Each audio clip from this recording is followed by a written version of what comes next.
ਅੱਜ ਇਸ ਸ਼ਰਧਾਂਜਲੀ ਤੇ ਸਨਮਾਨ ਸਮਾਰੋਹ ਦੇ ਵਿੱਚ ਸ਼ਾਮਿਲ श्री कालवा कुंटला चंद्रशेखर राव जी, मुख्यमंत्री तेलंगाना, आम आदमी पार्टी के नैशनल कन्वीनर तो मुख्यमंत्री दिल्ली श्री अरविंद केजरीवाल जी, दोने राज्यों के चीफ सैकटरी साहबान, तेलंगाना के मिनिस्टर साहबान, MLA साहबान, MP जिन्हें भी मुख्यमंत्री साहब के नाल आए ने, मैं सारिਆਂ ਦਾ बहुत बहुत धन्यवाद करदा। बाकी जिन्हें भी परिवार किसानां ते जवानां दे जिहड़े परिवार जिन्हां ने अपने प्यारिਆਂ ਨੂੰ खोया, तुसीं इत्थे पहुंचे हो, मैं तुहाडा धन्नवाद करदा। जिस तरह पहला कहा गया कि ये श्रद्धांजलि समारोह है, कोई खुशी वाली गल नहीं, पर मैं तुहानूं सारिਆਂ ਨੂੰ पहला सब तो पहला सत श्री अकाल, नमस्कार, वाहिगुरू जी का खालसा, वाहिगुरू जी की फतेह। सियाणे कहंदे आ खुशियां वंडण ते दुगणियां हो जांदियां ने ते दुख वंडण नाल वो अद्धे रह जांदे ने। असीं तुहाडे दुख दे विच शामिल हां, घाटा नहीं पूरा कर सकते, जान की कोई कीमत नहीं होंदी, पर फिर भी परिवार लई बाद दे विच क्योंकि बहुत सारे कमाऊ जी चले गए, वही कमाउंदे सी, तां परिवारां दे जिहड़े चुल्हे ने उन्हां दी अग बुझ जांदी। असीं थोड़ी जी पंजाब सरकार वल्लों तां कीते ही है, तो मुख्यमंत्री तेलंगाना ने अनाउंसमेंट की सी जिस वेले किसानी संघर्ष चल रहा सी, टकैत साहब बैठे ने, इतिहास का सब तो लंबा चलने वाला संघर्ष है। उत्थे गर्मी भी चली, उत्थे मीह नेरी तूफान ठंड धुंध हर एक मौसम चलिया, पर धरती पुत्र ने अपनिया हक्की मंगां जिहड़ियां उन्हां दा संघर्ष छड्डिया नहीं, ते जिहड़े कानून सी उन्होंने वापस करवा के ही उन्होंने साह लिया। और पंजाब जिहड़ा एग्रेरियन स्टेट है, जिस वेले देश अनाज बाहरों मंगाउंदा सी, उस वेले हरी क्रांति के रूप च पंजाब के किसान ने देश के सारे अनाज के भंडार भरे। धरती बहुत उपजाऊ है, धरती शहीदां दी, पीरां फकीरां गुरुआं दी चरण छोह प्राप्त धरती है, कौम बहुत मेहनती है। सो इस करके जय जवान ते जय किसान जिहड़ा नारा सीगा वो अज जवानां दे भी परिवार ने ते किसानों के परिवार ने। चंद्रशेखर राव जी, बहुत से परिवार ऐसे हैं, बहुत से जिनका एक भाई किसान है, दूसरा फौज में है, तो असली जय जवान और जय किसान आपको पंजाब में देखने को मिलेगा। और दुख उस वक्त होता था जब उन पर तरह तरह के आरोप लगाए जाते थे, ये तो देशद्रोही हैं, ये तो पता नहीं क्या हैं, ये तो आतंकवादी हैं, मतलब जिनके एक किसान ऐसा शहीद हुआ है जिसका बेटा उस वक्त बॉर्डर पे था। 26-26 साल के मुंडे भी इस किसान संघर्ष की विच अपनी शहीदी दे चुके हैं। सो अज 543 पंजाब के किसान मिला के 712 हरियाणे के, 4 परिवार गलवान घाटी के जिहड़े शहीद होए ने साडे जवान उन्हां दे ने। ते ਅੱਜ ਉਹਨਾਂ ਨੂੰ ਅਸੀਂ ਯਾਦ ਕਰਦੇ ਹਾਂ। ਉਹਨਾਂ ਦਾ ਨਾਮ ਜਿਹੜਾ ਉਹ ਇਤਿਹਾਸ 'ਚ ਲਿਖਿਆ ਗਿਆ ਕਿ ਜਿਸ ਵੇਲੇ ਬਹੁਤ ਵੱਡਾ ਸੰਘਰਸ਼ ਚੱਲਿਆ ਸੀ ਤਾਂ ਉਹਨਾਂ ਨੇ ਇਸ ਸੰਘਰਸ਼ ਦੇ ਦੌਰਾਨ ਸ਼ਹੀਦੀਆਂ ਪਾਈਆਂ ਸੀ। ਖੇਤੀ ਨੂੰ ਅਸੀਂ ਲਾਹੇਵੰਦ ਧੰਦਾ ਬਣਾਉਣ ਲਈ ਬਹੁਤ ਸਾਰੇ 2 ਮਹੀਨਿਆਂ ਦੇ ਵਿੱਚ ਫੈਸਲੇ ਲਏ ਨੇ। ਪਾਣੀ ਸਾਡਾ ਧਰਤੀ ਦਾ ਥੱਲੇ ਚਲਾ ਗਿਆ ਬਹੁਤ, ਖਾਸ ਤੌਰ ਤੇ ਮਾਲਵਾ ਬੈਲਟ ਜਿਹੜੀ ਹੈ, ਤੇ ਅਸੀਂ ਕੋਸ਼ਿਸ਼ ਕਰ ਰਹੇ ਹਾਂ ਕਿ ਉਹ ਪਾਣੀ ਨੂੰ ਵੀ ਬਚਾਇਆ ਜਾਵੇ। ਨਾਲ ਦੀ ਨਾਲ ਖੇਤੀ ਦੇ ਕਈ ਬਦਲਵੇਂ ਰੂਪ ਫਸਲਾਂ ਦੇ ਉਹਨਾਂ ਨੂੰ ਵੀ ਇੰਟਰੋਡਿਊਸ ਕਰੀਏ। ਮੈਨੂੰ ਦੱਸਦਿਆਂ ਖੁਸ਼ੀ ਹੋ ਰਹੀ ਹੈ ਕਿ ਅਸੀਂ ਮੂੰਗੀ ਵਾਸਤੇ ਅਪੀਲ ਕੀਤੀ ਸੀ। ਇਸ ਵਾਰ 1,00,000 ਏਕੜ ਦੇ ਲਗਭਗ ਮੂੰਗੀ ਜਿਹੜੀ ਹੈ ਉਹ ਬੀਜੀ ਗਈ ਹੈ ਤੇ ਸੈਂਟਰ ਸਰਕਾਰ ਨੂੰ ਅਸੀਂ ਅਪੀਲ ਕੀਤੀ ਸੀ ਕਿ MSP ਤੇ ਤੁਸੀਂ ਮੂੰਗੀ ਜਿਹੜੀ ਹੈ, ਕਿਉਂਕਿ ਦੇਸ਼ ਮੂੰਗੀ ਬਾਹਰੋਂ ਇੰਪੋਰਟ ਕਰਦਾ ਤੇ ਸਾਡੇ ਕੋਲੇ ਧਰਤੀ ਇਹੋ ਜਿਹੀ ਹੈ ਕਿ ਮੂੰਗੀ, ਸਰੋਂ, ਬਾਜਰਾ, ਸੂਰਜਮੁਖੀ ਜੋ ਮਰਜ਼ੀ ਬੀਜ ਲਓ। ਤਾਂ ਕੇਂਦਰ ਨੇ ਵੀ ਸਾਡੀ ਇਹ ਮੰਗ ਮੰਨੀ ਹੈ ਕਿ ਉਹ 5,000 ਮੀਟ੍ਰਿਕ ਟਨ ਦੇ ਲਗਭਗ MSP ਤੇ ਮੂੰਗੀ ਜਿਹੜੀ ਹੈ ਉਹ ਉਠਾਉਣਗੇ। ਹੌਲੀ ਹੌਲੀ ਫਸਲਾਂ ਨੂੰ ਆਪਾਂ ਬਦਲ ਕੇ ਧਰਤੀ ਨੂੰ ਬਚਾ ਲਾਂਗੇ, ਕਿਉਂਕਿ ਗੁਰੂ ਨਾਨਕ ਸਾਹਿਬ ਨੇ ਕਿਹਾ ਪਵਨ ਗੁਰੂ ਪਾਣੀ ਪਿਤਾ ਮਾਤਾ ਧਰਤ ਮਹਤ। ਪਵਨ ਹਵਾ ਨੂੰ ਗੁਰੂ ਦਾ ਦਰਜਾ, ਪਾਣੀ ਨੂੰ ਪਿਤਾ ਦਾ ਦਰਜਾ ਤੇ ਧਰਤੀ ਨੂੰ ਮਾਤਾ ਦਾ ਦਰਜਾ। ਪਰ ਬਦਕਿਸਮਤੀ ਨਾਲ ਅਸੀਂ ਇਹ ਤਿੰਨੋਂ ਦਰਜੇ ਕਾਇਮ ਨਹੀਂ ਰੱਖ ਸਕੇ। ਸਾਡੀ ਹਵਾ ਵੀ ਦੂਸ਼ਿਤ ਹੋ ਗਈ, ਸਾਡਾ ਪਾਣੀ ਜਿਹੜਾ ਉਹ ਵੀ ਗੰਦਲਾ ਹੋ ਗਿਆ, ਸਾਡੀ ਧਰਤੀ ਵੀ ਸਪਰੇਆਂ ਕਰ ਕਰਕੇ ਅਸੀਂ ਜ਼ਹਿਰੀਲੀ ਕਰ ਲਈ। ਇਹ ਤਿੰਨੇ ਦਰਜੇ ਆਪਾਂ ਮਿਲ ਕੇ, ਸਾਰੇ ਤੁਹਾਡੇ ਸਹਿਯੋਗ ਤੋਂ ਬਿਨਾਂ ਕੁਝ ਨਹੀਂ ਹੋਣਾ, ਮਿਲ ਕੇ ਆਪਾਂ ਇਹ ਤਿੰਨੇ ਦਰਜੇ ਕਾਇਮ ਕਰਨੇ ਆ। ਪੰਜਾਬ ਨੂੰ ਦੁਬਾਰੇ ਰੰਗਲਾ ਪੰਜਾਬ ਬਣਾਉਣਾ ਹੈ। ਇਸ ਸਬੰਧ ਦੇ ਵਿੱਚ ਅਸੀਂ ਫੈਸਲੇ ਲੈ ਰਹੇ ਹਾਂ ਬਹੁਤ ਸਾਰੇ। ਡਾਇਰੈਕਟ ਬਿਜਾਈ ਝੋਨੇ ਦੀ ਉਹਦੇ ਵਾਸਤੇ ਅਪੀਲ ਕੀਤੀ। 1,500 ਰੁਪਇਆ ਪਰ ਏਕੜ ਸਰਕਾਰ ਵੱਲੋਂ ਦੇਵਾਂਗੇ। ਬਹੁਤ ਸਾਰੇ NRIs ਨੇ, ਬਹੁਤ ਸਾਰੀਆਂ ਇੱਥੇ ਸੰਸਥਾਵਾਂ ਨੇ ਤੇ ਬਹੁਤ ਸਾਰੇ ਵੱਡੀਆਂ ਜ਼ਮੀਨਾਂ ਦੇ ਮਾਲਕਾਂ ਨੇ, ਉਹਨਾਂ ਨੇ ਵੀ ਅਨਾਉਂਸ ਕਰਤਾ। ਕਿਸੇ ਨੇ ਕਿਹਾ ਮੈਂ 3,000 ਰੁਪਇਆ ਠੇਕਾ ਘਟਾ ਲੂੰਗਾ ਜੇ ਸਿੱਧੀ ਬੀਜੋਗੇ। ਕਿਸੇ ਨੇ NRI ਨੇ ਕਿਹਾ ਮੈਂ 2,000 ਰੁਪਇਆ ਠੇਕਾ ਘਟਾ ਲੂੰਗਾ। ਤਾਂ ਕਿਸਾਨ ਜਿਹੜਾ ਕਰਜ਼ਈ ਹੋ ਗਿਆ, ਕਰਜ਼ੇ ਚੜ੍ਹ ਗਏ, ਅੱਗੇ ਦੀ ਅੱਗੇ ਵਿਆਜ ਤੋਂ ਵਿਆਜ ਲੱਗੀ ਜਾਂਦਾ। ਤਾਂ ਜਦੋਂ ਮੈਂ केजरीवाल जी, चंद्रशेखर जी, जब मैं पार्लियामेंट में पंजाब के किसानों की खुदकुशी का मुद्दा उठाता था तो मेरे पास तेलंगाना के, मेरे पास आंध्रा के, केरला के, तमिलनाडु के सांसद आते थे कि आज जो आप बोल रहे थे क्या पंजाब का किसान भी खुदकुशी करता है। मैंने कहा हाँ जी। तो उनको यकीन नहीं आता था कि पंजाब का किसान भी खुदकुशी कर सकता है। हमें तो ये लगता था कि पंजाब का किसान तो बहुत ही खुशहाल है, गिद्धा भंगड़ा वहाँ पे मेले लगते हैं। मैंने कहा जी नहीं, वो नहीं रहा इस तरह का पंजाब। कुछ माड़े फैसले सरकारां दे होए, मारां कुदरत दियां पईयां कई, तां जिहड़ा किसान है, अन्नदाता जिहड़ा है वो भिखारी बना के रखता। असीं कोशिश कर रहे हैं कि अन्नदाते नूं भी दाते दा दर्जा जिहड़ा है, दातां वंडण वाले दा दर्जा जिहड़ा है वो कायम रखीए। सो 3 ਲੱਖ ਰੁਪਈਆ ਪਰ ਫੈਮਿਲੀ ਜਿਨ੍ਹਾਂ ਦੇ ਕਿਸਾਨ ਸੰਘਰਸ਼ ਦੇ ਵਿੱਚ ਸ਼ਹੀਦੀਆਂ ਪਾਈਆਂ ਨੇ ਉਹਨਾਂ ਨੂੰ, ਤੇ 10 ਲੱਖ ਰੁਪਈਆ ਗਲਵਾਨ ਘਾਟੀ ਦੇ ਯੋਧਿਆਂ ਨੂੰ ਜਿਨ੍ਹਾਂ ਨੇ ਦੇਸ਼ ਦੀ ਆਜ਼ਾਦੀ ਨੂੰ ਕਾਇਮ ਰੱਖਣ ਲਈ ਆਪਣੀਆਂ ਜਾਨਾਂ ਦਿੱਤੀਆਂ। ਆਜ਼ਾਦੀ ਲੈਣ ਵਾਸਤੇ ਵੀ 90% ਕੁਰਬਾਨੀਆਂ ਪੰਜਾਬ ਦੀਆਂ, ਤੇ ਆਜ਼ਾਦੀ ਨੂੰ ਕਾਇਮ ਰੱਖਣ ਲਈ ਵੀ ਅੱਜ ਸਾਡੇ ਜਵਾਨ ਜਿਹੜੇ ਨੇ ਉਹ ਸੀਨਾ ਤਾਣ ਕੇ ਖੜੇ ਨੇ। ਜਿਸ ਵੇਲੇ ਆਪਾਂ AC ਲਾ ਕੇ ਸੁੱਤੇ ਪਏ ਹੁੰਦੇ ਆ, ਉਹ ਗੰਗਾ ਨਗਰ ਦੇ ਜੈਸਲਮੇਰ ਦੇ 50 ਡਿਗਰੀ ਸੈਲਸੀਅਸ ਗਰਮੀ ਦੇ ਵਿੱਚ ਉਹ ਆਪਣੀ ਰੱਖਿਆ ਕਰ ਰਹੇ ਹੁੰਦੇ ਨੇ। ਜਿਸ ਵੇਲੇ ਸਰਦੀਆਂ 'ਚ ਆਪਾਂ ਹੀਟਰ ਲਾ ਕੇ ਪਏ ਹੁੰਦੇ ਆ, ਉਹ ਕਾਰਗਿਲ ਦੇ ਵਿੱਚ ਉਹ ਬਰਫਾਂ ਪਹਾੜਾਂ ਦੇ ਵਿੱਚ -20 ਡਿਗਰੀ 25 ਡਿਗਰੀ ਟੈਂਪਰੇਚਰ ਦੇ ਵਿੱਚ ਆਪਣੀ ਰਾਖੀ ਕਰ ਰਹੇ ਹੁੰਦੇ ਨੇ। ਸੋ ਉਹਨਾਂ ਦੀ ਕੁਰਬਾਨੀ ਦਾ ਕੋਈ ਮੁੱਲ ਨਹੀਂ ਦੁਨੀਆ ਦੀ ਕਿਸੇ ਕਰੰਸੀ 'ਚ। ਸੋ ਅੱਜ ਉਹਨਾਂ ਨੂੰ ਆਪਾਂ ਯਾਦ ਕਰ ਰਹੇ ਹਾਂ, ਸਲੂਟ ਕਰ ਰਹੇ ਹਾਂ।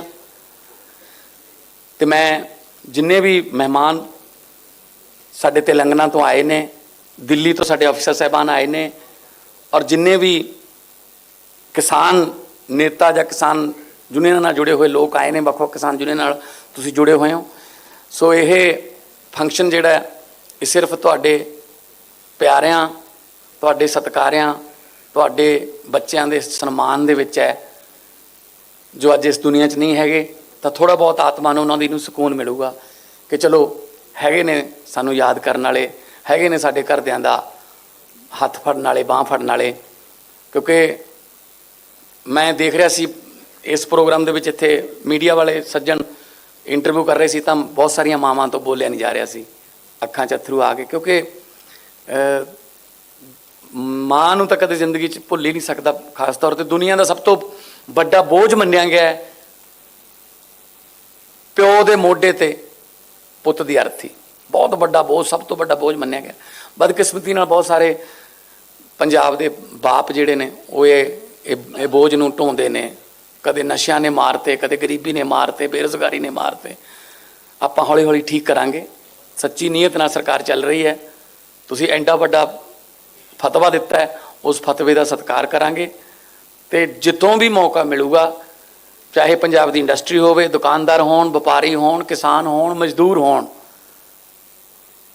ਜਿਹੜਾ ਵੀ ਪੰਜਾਬ ਦੇ ਵਿੱਚ 3.25 ਕਰੋੜ ਪੰਜਾਬੀ ਹੈ, ਜਿਹੜਾ ਪੰਜਾਬ ਦਾ ਪਾਣੀ ਪੀਂਦਾ, ਪੰਜਾਬ ਦਾ ਅੰਨ ਖਾਂਦਾ, ਉਹਦੀ ਸੁਰੱਖਿਆ ਦੀ, ਉਹਦੇ ਵਪਾਰ ਨੂੰ ਵਧਾਉਣ ਦੀ, ਉਹਦੇ ਕੰਮਕਾਰ ਨੂੰ, ਉਹਦੇ ਬੱਚਿਆਂ ਨੂੰ ਨੌਕਰੀਆਂ ਦਿਵਾਉਣ ਦੀ ਅਤੇ ਉਹਨਾਂ ਦੇ ਚੁੱਲ੍ਹਿਆਂ ਦੀ ਅੱਗ ਬਚਾਉਣ ਦੀ ਜ਼ਿੰਮੇਵਾਰੀ ਤੁਸੀਂ ਮੇਰੀ ਲਾਈ ਹੈ। ਅਤੇ ਮੈਂ ਆਪਣੇ ਵੱਲੋਂ ਜਿੰਨੀ ਕੁ ਮੇਰੀ ਤੁੱਛ ਜਿਹੀ ਬੁੱਧੀ ਹੈ, ਮੈਂ ਤੁਹਾਡੇ ਨਾਲ ਸਲਾਹਾਂ ਕਰਕੇ ਆਪਣੇ ਵੱਲੋਂ ਮੈਂ ਫਿਊਚਰ ਦੇ ਵਿੱਚ, ਭਵਿੱਖ ਦੇ ਵਿੱਚ ਵੀ ਫੈਸਲੇ ਕਰਦੇ ਰਹਾਂਗੇ ਤਾਂ ਕਿ ਆਪਾਂ ਮੈਂ ਇਹ ਗੱਲ ਕਹਿਣਾ ਹੁੰਦਾ ਕਿ ਕਿਸਾਨਾਂ ਸਿਰ ਕਰਜ਼ਾ ਹੈ।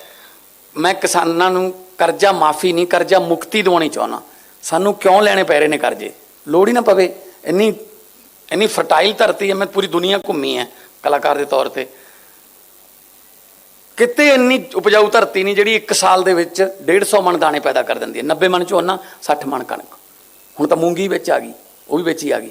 ਸੋ ਸਾਡੀ ਜਿਹੜੀ ਧਰਤੀ ਹੈ ਦੁਨੀਆ 'ਚ, ਜਿੱਥੇ ਅਮਰੀਕਾ, ਕੈਨੇਡਾ, ਇੰਗਲੈਂਡ, ਅਸੀਂ 40-40 ਲੱਖ ਰੁਪਈਆ ਮਾਂ ਦੀਆਂ ਬਾਲੀਆਂ ਵੇਚ ਕੇ ਚੱਕ ਕੇ ਫਿਰਦੇ ਹਾਂ ਵੀ ਉੱਥੇ ਲੈ ਜਾਓ ਸਾਨੂੰ, ਉੱਥੇ ਧਰਤੀ ਜਿਹੜੀ ਹੈ ਉਹ ਮਸਾਂ 25-30 ਮਣ ਵਾਲੀ ਹੈ। ਕਿਉਂਕਿ 6-6 ਮਹੀਨੇ ਤਾਂ ਬਰਫ਼ ਹੀ ਪਈ ਰਹਿੰਦੀ ਹੈ। ਤੁਹਾਡੇ ਬਹੁਤ ਸਾਰੇ ਹੋਣਗੇ ਰਿਸ਼ਤੇਦਾਰ, ਦੋਸਤ ਜਿਹੜੇ ਬਾਹਰ ਰਹਿੰਦੇ ਨੇ, ਪਰ ਮੇਰੀ ਸਮਝ ਤੋਂ ਬਾਹਰ ਹੈ। 20-25 ਮਣ ਵਾਲੇ ਮੌਜਾਂ ਕਰੀ ਜਾਂਦੇ ਨੇ, 150 ਮਣ ਵਾਲੇ ਭੁੱਖੇ ਮਰੀ ਜਾਂਦੇ ਨੇ। ਕਿਤੇ ਨਾ ਕਿਤੇ ਲੀਡਰਸ਼ਿਪ 'ਚ ਕਮੀ ਰਹੀ। ਜਿਨ੍ਹਾਂ ਨੂੰ ਆਪਾਂ ਅੱਗੇ ਕਰਦੇ ਰਹੇ, ਉਹਨਾਂ ਨੇ ਆਪਣੇ ਹੱਕ 'ਚ ਕਾਨੂੰਨ ਨਹੀਂ ਬਣਾਏ। ਆਪਾਂ ਉਹਨਾਂ ਦੇ ਹੱਕ 'ਚ ਬਹੁਤ ਭੁਗਤਦੇ ਰਹੇ, ਉਹ ਆਪਣੇ ਹੱਕ 'ਚ ਨਹੀਂ ਭੁਗਤੇ। ਸੋ ਮੈਂ ਸਾਰੇ ਜਿੰਨੇ ਵੀ ਇੱਥੇ ਤੁਸੀਂ ਪਹੁੰਚੇ ਹੋ, ਜਿਹੜੀ ਸ਼ਹੀਦੀ ਆ ਉਹ ਛੋਟੀ ਵੱਡੀ ਨਹੀਂ ਹੁੰਦੀ। ਸ਼ਹੀਦੀ ਦੇ ਵਿੱਚ ਕੋਈ ਰੈਂਕ ਨਹੀਂ ਹੁੰਦਾ, ਕਿਉਂਕਿ ਗੋਲੀ ਇਹ ਨਹੀਂ ਦੇਖਦੀ ਕਿ ਮੈਂ ਇੱਕ ਸਿਪਾਹੀ ਦੇ ਸੀਨੇ ਵੱਲ ਨੂੰ ਚੱਲੀ ਹਾਂ ਜਾਂ ਮੈਂ ਕਿਸੇ ਸੂਬੇਦਾਰ ਦੇ ਜਾਂ ਜਰਨੈਲ ਦੇ ਜਾਂ ਕਰਨਲ ਦੇ ਜਿਹੜੇ ਸੀਨੇ ਵੱਲ ਨੂੰ ਚੱਲੀ ਹਾਂ। ਅਤੇ ਮਾਂ ਹਮੇਸ਼ਾ ਪੁੱਤ ਜੰਮਦੀ ਹੈ। ਮਾਂ ਕੋਈ ਮਤਲਬ ਸ਼ਰਾਰਤੀ ਅਨਸਰ ਜਾਂ ਕੋਈ ਸਮਾਜ ਵਿਰੋਧੀ ਨਹੀਂ ਜੰਮਦੀ। ਮਾਹੌਲ ਕਈ ਵਾਰੀ ਇਸ ਤਰ੍ਹਾਂ ਦਾ ਹੋ ਜਾਂਦਾ। ਸੋ ਮੈਂ ਸੱਚੇ ਦਿਲੋਂ ਸ਼ਰਧਾਂਜਲੀ ਦਿੰਦੇ ਹੋਏ ਚੰਦਰਸ਼ੇਖਰ ਰਾਓ ਜੀ CM ਤੇਲੰਗਾਨਾ ਦਾ ਔਰ ਮਾਨਯੋਗ ਆਮ ਆਦਮੀ ਪਾਰਟੀ ਦੇ ਸੰਸਥਾਪਕ ਅਰਵਿੰਦ ਕੇਜਰੀਵਾਲ ਜੀ ਦਾ ਤੁਹਾਡੇ ਵੱਲੋਂ ਬਹੁਤ ਬਹੁਤ ਧੰਨਵਾਦ ਕਰਦਾ। ਔਰ ਮੈਂ ਇਹੀ ਪ੍ਰਮਾਤਮਾ ਅੱਗੇ ਅਰਦਾਸ ਕਰਦਾ ਕਿ ਪ੍ਰਮਾਤਮਾ ਜਿਹੜੇ ਵਿਛੜ ਗਏ ਸਾਥੋਂ, ਉਹਨਾਂ ਦੀ ਆਤਮਾ ਨੂੰ ਸ਼ਾਂਤੀ ਦੇਈ ਅਤੇ ਪਰਿਵਾਰਾਂ ਨੂੰ ਭਾਣਾ ਮੰਨਣ ਦਾ ਬਲ ਬਖਸ਼ੀ। ਬਹੁਤ ਬਹੁਤ ਧੰਨਵਾਦ। ਵਾਹਿਗੁਰੂ ਜੀ ਕਾ ਖਾਲਸਾ, ਵਾਹਿਗੁਰੂ जी की फतेह। बहुत बहुत आभार माननीय श्री भगवंत मान जी, माननीय मुख्यमंत्री पंजाब, उनके संबोधन के लिए, उनकी संवेदनाओं के लिए। देव सज्जनों, हम सब जानते हैं और ये हमारा सौभाग्य भी है कि आज के इस आयोजन में माननीय मुख्यमंत्री दिल्ली श्री अरविंद केजरीवाल जी की गरिमामयी उपस्थिति है। अरविंद केजरीवाल जी ने दिल्ली में सुशासन का जो मॉडल दुनिया के सामने रखा, पूरे देश में, दुनिया में उसकी प्रशंसा भी हुई, उसकी चर्चाएं होती हैं और दिल्ली की जनता ने इसीलिए बार बार उनके प्रति अपना विश्वास भी व्यक्त किया है। शिक्षा का क्षेत्र हो या स्वास्थ्य का क्षेत्र हो, युवाओं और नौजवानों के भविष्य को लेकर, वंचितों गरीबों के कल्याण को लेकर, या फिर हमारे घर परिवार के जो बुजुर्ग हैं उनके प्रति जो उनकी गहरी संवेदनाएं हैं उनके मन में, वो अभिव्यक्त होती हैं उनकी कार्यप्रणाली से, उनके सुशासन से और उनकी नीतियों से। आप पंजाब भी आपके मार्गदर्शन में विकास की उसी डगर पर, विकास की उसी आसमान की तरफ आगे कदम बढ़ा चुका है और हम निश्चित रूप से आपके मार्गदर्शन में उसे हासिल भी करेंगे। आपकी उपस्थिति को नमन करते हुए निवेदन करूंगा माननीय श्री अरविंद केजरीवाल जी से कि वे भी इस अवसर पर अपनी संवेदनाओं की, अपनी भावनाओं की अभिव्यक्ति के लिए पधारे। श्री अरविंद केजरीवाल जी।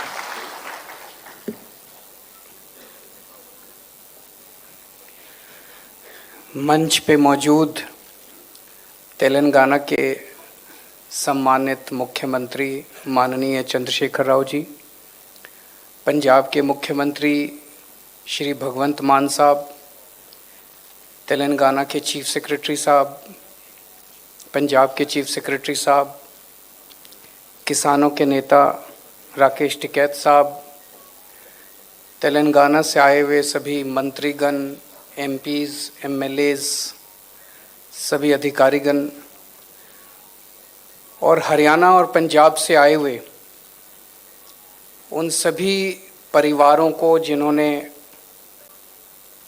गलवान घाटी में या किसान आंदोलन में अपनों को खोया है, आप सब लोगों को मेरा नमस्कार, आप सब लोगों को मेरा प्रणाम।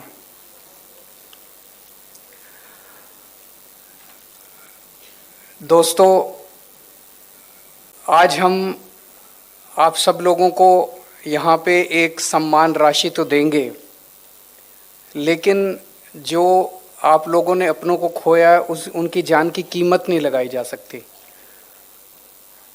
अगर अपना कोई चला जाता है उसकी कोई कीमत नहीं होती। आज इस सम्मान राशि को देने का केवल एक ही मकसद है। हम आप सब लोगों को ये कहना चाहते हैं कि पूरा देश आपके साथ है। हमें गर्व है उन लोगों पे जिन जवानों ने गलवान घाटी में शहादत दी, जिन किसानों ने देश के अंदर किसानी को बचाए रखने के लिए 1 साल तक संघर्ष किया और इस दौरान अपनी शहादत दी। यह आंदोलन पंजाब के किसानों का नहीं था, यह आंदोलन हरियाणा के किसानों का नहीं था, यह आंदोलन पूरे देश का था। इसीलिए इसी भावना के साथ आज तेलंगाना के मुख्यमंत्री साहब तेलंगाना से आप लोगों को एक एक सम्मान राशि देने के लिए आप सब लोगों के बीच में आए हैं। हम तेलंगाना के मुख्यमंत्री साहब का भी तहे दिल से शुक्रिया अदा करते हैं।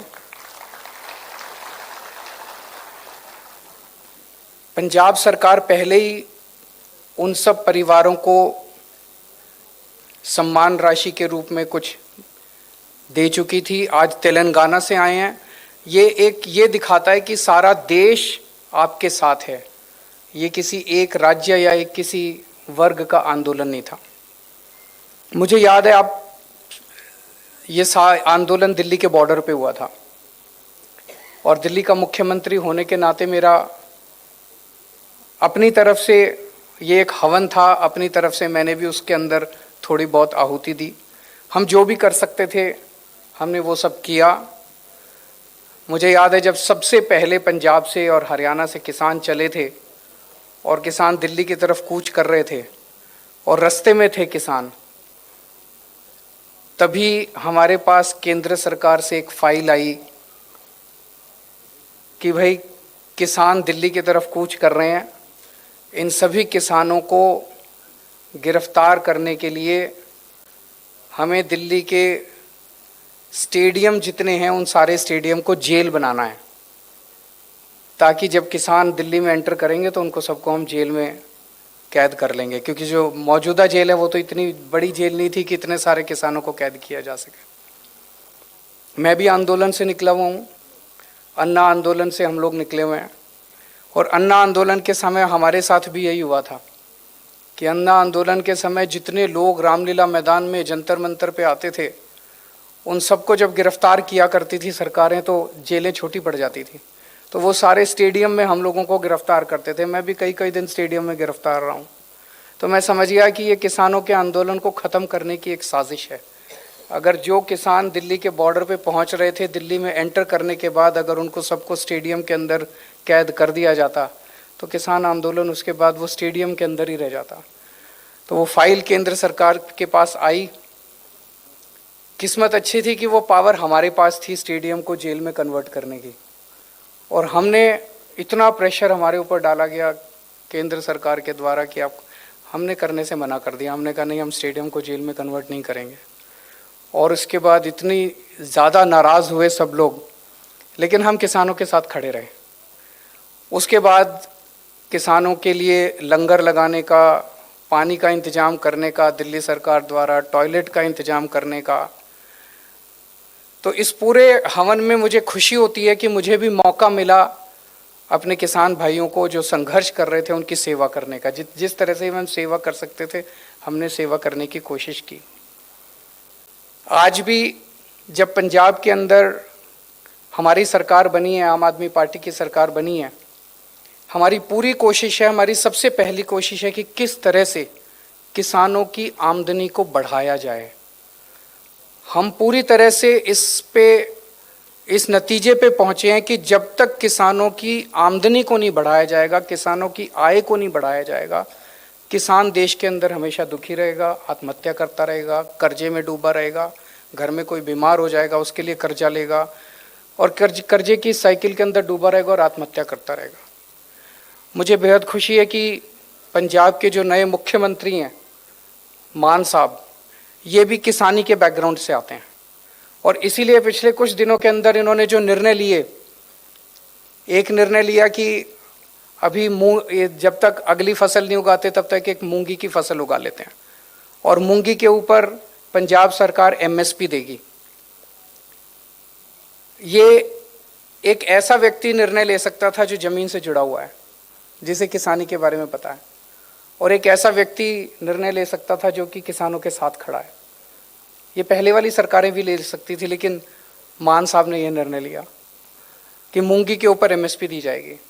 दूसरा निर्णय लिया कि जो डायरेक्ट सीडिंग करेंगे उन सब लोगों को 1,500 रुपये एकड़ के हिसाब से उन लोगों को सहायता दी जाएगी। आने वाले समय में भी बहुत सारे ऐसे निर्णय हम लेना चाहते हैं जिससे किसानी को एक पंजाब के, दिल्ली के अंदर हमने जितने काम किए, आज दिल्ली के स्कूलों के बारे में खूब चर्चा होती है कि खूब शानदार स्कूल बन गए, दिल्ली के अस्पतालों की खूब चर्चा होती है, दिल्ली के मोहल्ला क्लिनिक की खूब चर्चा होती है, दिल्ली की बिजली की खूब चर्चा होती है। वो सारे काम भी करेंगे यहाँ पे, पंजाब के स्कूल भी ठीक करेंगे, पंजाब के अस्पताल भी ठीक करेंगे, पंजाब में मोहल्ला क्लिनिक भी खोलेंगे, बिजली भी फ्री, सारे करेंगे। पंजाब के अंदर किसानी एक बहुत बड़ा मुद्दा है, तो हमारा मकसद है कि जैसे दिल्ली में हमने बिजली, शिक्षा, स्वास्थ्य, बिजली को मॉडल बनाया, ऐसे पंजाब के अंदर किसानी को भी आपके साथ मिलकर एक मॉडल के रूप में पूरे देश नहीं पूरी दुनिया के सामने प्रस्तुत किया जाएगा।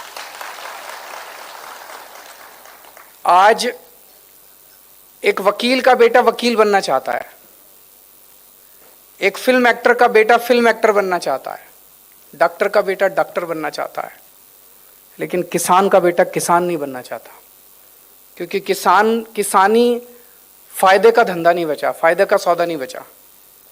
मुझे पूरा यकीन है कि हम लोग पंजाब के अंदर ऐसा मॉडल तैयार करेंगे कि किसान का बेटा बड़ा होकर कहेगा पिताजी मुझे भी किसान बनना है, मुझे किसी और धंधे के अंदर नहीं जाना है। और मुझे पूरा विश्वास है कि पंजाब के 3-3.5 करोड़ लोगों के साथ मिलके हम ऐसे मॉडल को तैयार कर पाएंगे और ऐसे मॉडल को लागू कर पाएंगे। मैं ऊपर वाले से प्रार्थना करता हूँ कि जो जो लोग शहीद हुए उन सब लोगों को भगवान उनकी आत्मा को शांति दे, अपने चरणों में स्थान दे और आप सब लोगों को इस लॉस को बर्दाश्त करने की शक्ति दे। बहुत बहुत शुक्रिया।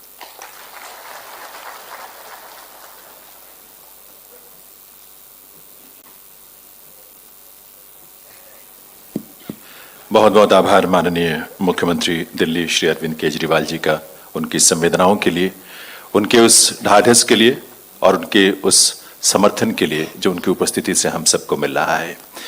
दिव्य सज्जनों, ये बहुत ही खुशी भी होती है, बहुत प्रेरणा मिलती है इस बात से। माननीय के चंद्रशेखर राव जी, तेलंगाना के माननीय मुख्यमंत्री महोदय, उनका ये संकल्प बहुत प्रेरक है, अनुकरणीय भी है कि गलवान के शहीदों के परिवार या फिर किसान आंदोलन में शहीद हुए किसानों के परिजनों को, चाहे वो देश के किसी भी प्रदेश में हो, उनके बीच जाकर उनके प्रति अपनी संवेदनाओं की अभिव्यक्ति करें, उन्हें श्रद्धा सुमन अपना अर्पित करें, उन्हें सहयोग के रूप में जो भी हो सकता है। और ये सबसे बड़ा ढाढ़स और संबल तो हम सबके लिए यही होता है कि ऐसी विभूति स्वयं हम सबके बीच आकर हमें ढाढ़स बताए। तेलंगाना के आप सर्जक हैं, तेलंगाना के क्रिएटर हैं आप, और तेलंगाना राज्य के लिए आपने लंबा संघर्ष किया और उसके बाद संघर्ष उस प्रदेश को विकास की नई ऊंचाई तक पहुंचाने में, विकास के नए नए मॉडल स्थापित करने में, जिसमें जो एक बेंचमार्क की तरह दूसरे राज्यों के लिए भी एक प्रेरणा है और एक मॉडल है। अन्य क्षेत्रों में प्रगति के साथ साथ एक बहुत खास बात है कि किसानों के कल्याण और खुशहाली के लिए एक से बढ़कर एक लोक कल्याणकारी योजनाएं आपने अपने प्रदेश में चलाई। किसानों के खेतों में सिंचाई के लिए 24 घंटे बिजली की उपलब्धता सुनिश्चित की। हर एक किसान को 10,000 रुपए प्रति एकड़ प्रति वर्ष वित्तीय सहायता के रूप में प्रदान करने का यह संकल्प आपका साकार हुआ। ये सब और बहुत कुछ और भी है। समय का अभाव है, इसलिए सिर्फ और सिर्फ मैं निवेदन करूंगा, विनती करूंगा माननीय मुख्यमंत्री तेलंगाना श्री के चंद्रशेखर राव जी से, आप सबके सम्मान भरी करतल ध्वनि के साथ में निवेदन करूंगा कि वहां आए और इस अवसर पर अपनी वो संवेदनाएं जो इस रूप में साकार हो रही हैं उस हम सब के साथ उसे बांटें, हमें प्रेरित करें, हमें ढाढ़स बंधाएं और अपना आशीष भी दें।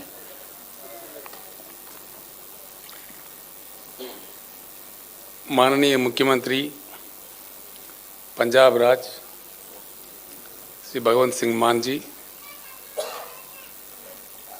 हमारे मित्र आम आदमी पार्टी के व्यवस्थापक माननीय मुख्यमंत्री दिल्ली श्री अरविंद केजरीवाल जी,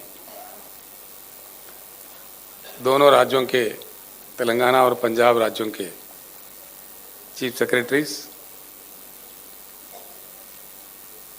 तेलंगाना राज्य से मेरे साथ आए हुए मंत्रीगण, पार्लियामेंट के सदस्य,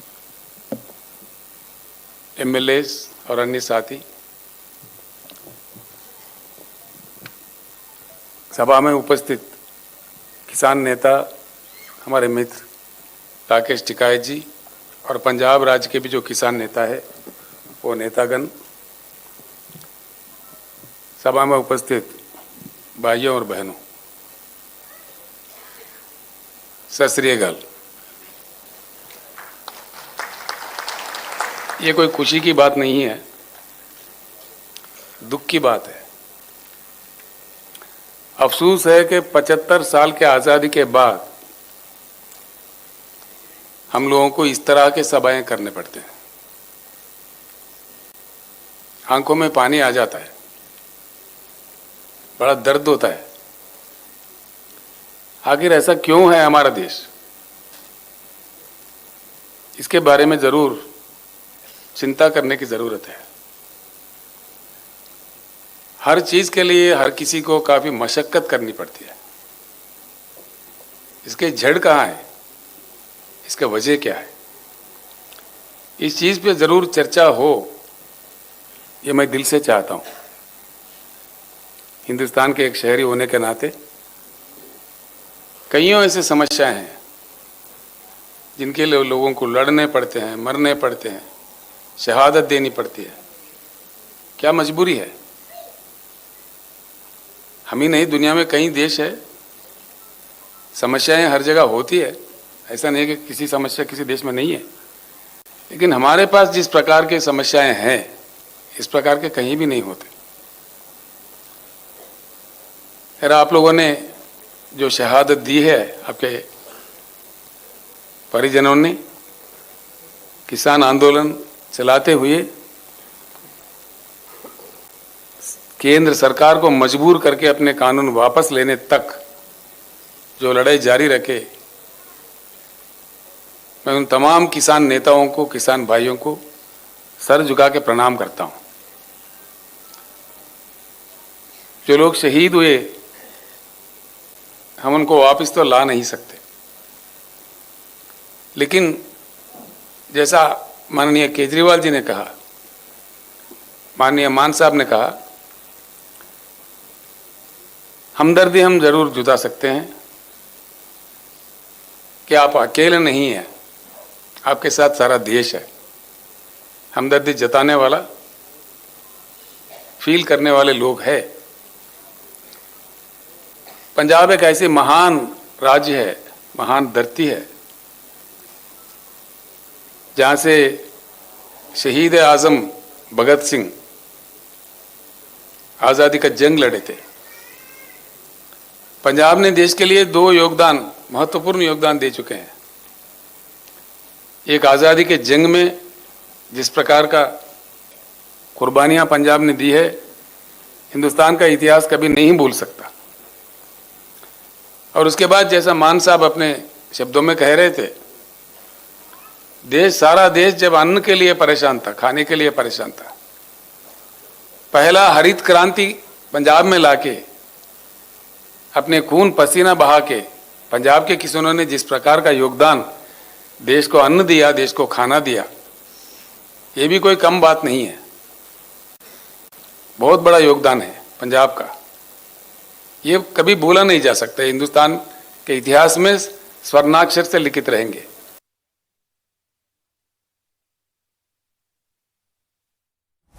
आपके राज्य में उन जवान के परिवारों तक जो हम उनके सम्मान में देना चाह रहे थे, हमारे राज्य के वहाँ के कर्नल संतोष बाबू थे, उनके साथी सैनिक जो पंजाब से वहाँ थे, हमारे कर्नल के साथ ये भी शहीद हुए। मुझे आना था पंजाब में, आपके राज्य में उन जवान के परिवारों तक जो हम उनके सम्मान में देना चाह रहे थे वो पहुंचाने के लिए, लेकिन चुनाव चल रहा था यहाँ पे। आप तो जानते हैं चुनाव के समय ऐसे कार्यक्रम नहीं किए जाते, चुनाव के प्रतिबंध होते हैं, इसीलिए हम आ नहीं पाए। हाल में भाई केजरीवाल से मेरा बात हुआ जब उनका आम आदमी पार्टी सरकार यहाँ बना, तो उन्होंने कहा बिल्कुल ये अच्छे कार्यक्रम है, हम सभी मिलकर जाके किसान भाइयों का थोड़ा दुख मिटाने का कोशिश करते हैं। मैं उनको भी धन्यवाद देता हूं, तो मेरे रिक्वेस्ट पे वो भी मेरे साथ पधारे हैं आज आपके साथ जुटने के लिए। मैं उनको मेरे तरफ से, तेलंगाना जनता की ओर से और तमाम भाइयों के, तमाम परिवारों की ओर से उनको धन्यवाद भी देता हूं।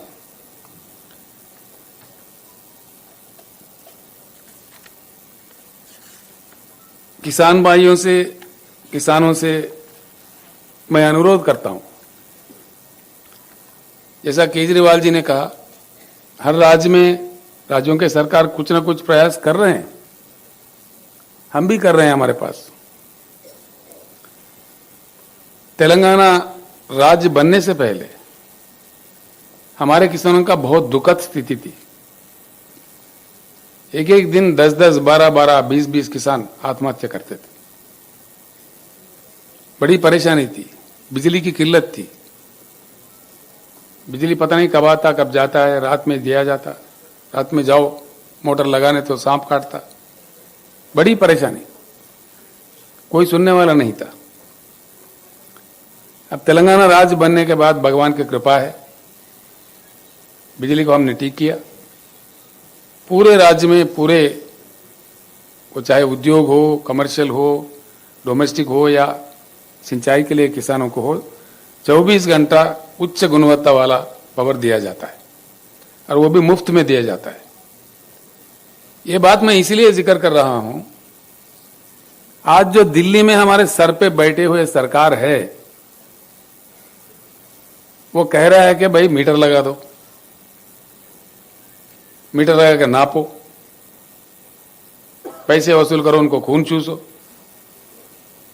हमने कह दिया, हमारे असेंबली से कह दिया कि हमारे जान भी जाए लेकिन मीटर नहीं लगाएंगे, आप जो मर्जी कर ले। यानी कि किसी राज्य अगर देना भी चाहता है, अब जैसा कि मान साहब मूंग खरीदने का एमएसपी देके ऐलान किया, वो भी उनको पसंद नहीं है। किसी भी राज्य में किसी मुख्यमंत्री, वहां के प्रशासन कुछ किसानों की भलाई के लिए काम करता है, वो उनको पसंदीदा नहीं है और दबाव डालते हैं। बड़े अजीब अजीब चीजें मिलते हैं। आप लोगों ने आंदोलन किया, आप बखूब जानते हैं कि क्या क्या, कि किस प्रकार का उन्होंने आरोप लगाया। आंदोलन के साथ खालिस्तानी कहा, देशद्रोही कहा, पता नहीं क्या क्या कहा, हम सुन रहे थे। तो मेरा एक ही प्रार्थना होगा किसान नेताओं से, इस आंदोलन को हम जरूर जारी रखें। अब क्या आंदोलन जो चलना चाहिए सिर्फ पंजाब, हरियाणा, उत्तर प्रदेश या दिल्ली, इन राज्यों से नहीं, सारे हिंदुस्तान से चलना चाहिए। पश्चिम, पूरब, दक्षिण, उत्तर, पूरे किसान मिलकर हमको लड़ना चाहिए। हमारे हक है, हम देश दुनिया को खाना देते हैं, उगाते हैं, हमारे खून पसीना बहाते हैं हमारे खेतों में, तो हमारे साथ न्याय होना चाहिए, इंसाफ होना चाहिए। इस प्रकार का दुखद परिस्थिति, इस प्रकार का आंदोलन करने का स्थिति उड़ जाना चाहिए। इसका एक ही रास्ता है, अगर हम किसान चाहते हैं तो सत्ता पलट सकता है, कोई बड़ी बात नहीं है। सत्ता कहां से आता है? किसी को भी पावर कहां से आता है? हमारे हाथों से आता है। आंदोलन जब तक जारी रखे कि किसान के उगाई फसल को सही दाम मिले, अच्छे दाम मिले, उसका संविधानिक रक्षा मिले, कॉन्स्टिट्यूशनल गारंटी मिले, जो पार्टी ऐसे कहेगी आगे चल के अगले चुनाव में, उसी को हम साथ दें। ये आवाज, इस प्रकार का ऐक्यता सारे हिंदुस्तान में अगर हमारे किसान नेता ला पाएंगे, ये जरूर संभव होगा। जैसा हम किसान प्रेमी सरकार जहां जहां भी है हिंदुस्तान में, कई सरकारें हैं राज्य प्रशासन चलाने वाले, वो सारे भी एकजुट हो जाएंगे। अब के जो आंदोलन चलेगा हम भी साथ रहेंगे। केजरीवाल जी खुशकिस्मत थे, उनके बॉर्डर पे हो रहे थे, उन्होंने खिदमत किया, आंदोलन का काफी सेवा किया, किसानों को बचाने का भी प्रयास किया। अब हम सारे किसान आंदोलन के साथ जुड़ जाएंगे और जब तक लड़ेंगे तब तक हमारे पूरी मांगे केंद्र सरकार नहीं मान जाए, तो इस प्रकार का आंदोलन को जरूर समर्थन, पूर्ण समर्थन हम देते रहेंगे। आप लोग आगे बढ़िए, इतना मैं किसान नेताओं से प्रार्थना करता हूं। भाइयों, हम जिन लोगों ने जान गंवाई है उनको वापस तो ला के नहीं दे सकते आपको, बस आपके साथ हमदर्दी जता के कुछ अच्छे शब्द बोलने के लिए, आपके थोड़ा मन शांति करने के लिए आए हैं। सच्चे दिल से भगवान से प्रार्थना करते हैं, जिन्होंने आपके पास आपने ले लिया है, उनकी आत्मा को जरूर शांति दे, आपके चरणों में अच्छे स्थान दे। और परिवारों से भी हम प्रार्थना करते हैं, जो आत्मशक्ति दे इस दुख को सहने का, भगवान आपको सौंपे। इतना कहते हुए मैं अपना शब्द समाप्त करता हूं। धन्यवाद।